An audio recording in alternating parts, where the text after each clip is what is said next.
Assalomu alaykum hammaga. Bizga Nexia Dons Pro 6 4 paketlini propan gaz kelgan.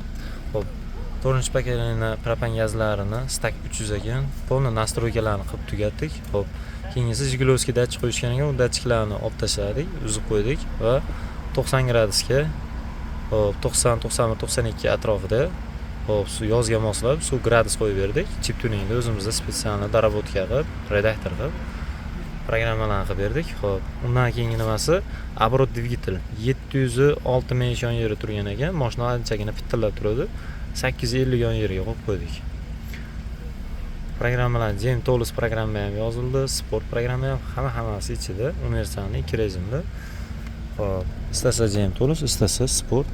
Xo'p, bu yerga relaylarni ustanovka qilganmiz.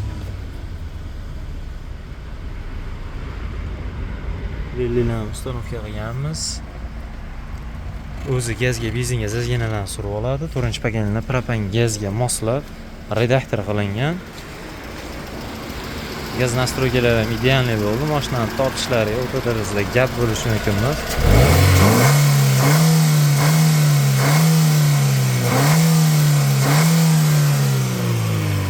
Motorda sezish chustiti o'ta darajada kuchaygan. Kimga shunaqa xizmatlar kerak bo'lsa, bemalol aloqaga chiqib kelaverasizlar. Xizmatdamiz. Avtoelektrik 12 motor. Aloqaga chiqib kelaverasizlar.